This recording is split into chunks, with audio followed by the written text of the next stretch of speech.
पश्चिम बंगाल में राष्ट्रपति के साथ हुए कथित अपमानजनक व्यवहार को लेकर भाजपा में उबाल देखा जा रहा है। झारखंड विधानसभा में नेता प्रतिपक्ष बाबूलाल मरांडी ने इस घटना की कड़ी निंदा करते हुए इसे मुख्यमंत्री ममता बनर्जी की बौखलाहट का परिणाम बताया है। बोकारो में मीडिया से बातचीत करते हुए बाबूलाल मरांडी ने कहा कि राष्ट्रपति देश का सर्वोच्च संवैधानिक पद होता है और उनका कार्यक्रम किसी राजनीतिक दल का कार्यक्रम नहीं होता। उन्होंने कहा कि जब भी राष्ट्रपति किसी राज्य के कार्यक्रम में शामिल होते हैं तो वहां की राज्य सरकार और मुख्यमंत्री की मौजूदगी अपेक्षित रहती है।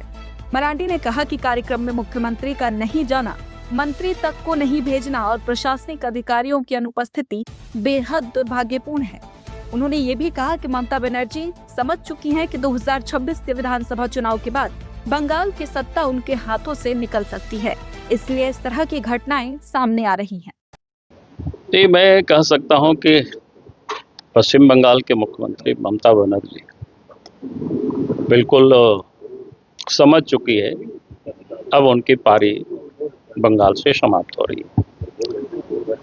इसलिए ये एक घटना नहीं है, ये घटना तो लास्ट की है। अगर उस कार्यक्रम में राष्ट्रपति का आना, और राष्ट्रपति सर्वोच्च पद होता है, वो किसी पॉलिटिकल पार्टी से भी उसका कोई मतलब नहीं रह जाता है।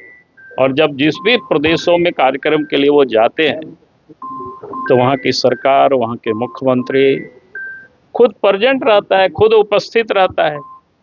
अगर उस कार्यक्रम में खुद मुख्यमंत्री उपस्थित होती तो उसका श्रेय तो उस प्रदेश के मुख्यमंत्री को ही जाता,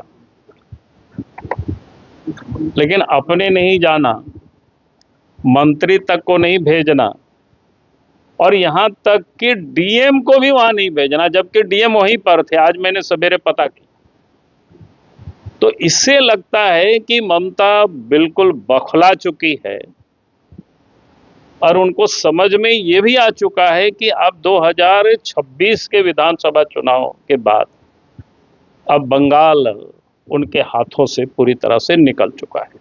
माफी मांगना, और इसलिए बौखलाहट में इस प्रकार के संवैधानिक पदों के साथ भी ऐसे वो व्यवहार कर रहे हैं, तो हम कहेंगे कि भाई अभी भी समय है ममता बनर्जी को सार्वजनिक रूप से राष्ट्रपति से और इस देश की जनता से उनको माफी मांगनी चाहिए। बाबूलाल मरांडी ने कहा कि अभी भी समय है कि ममता बनर्जी सार्वजनिक रूप से राष्ट्रपति और देश की जनता से माफी मांगे।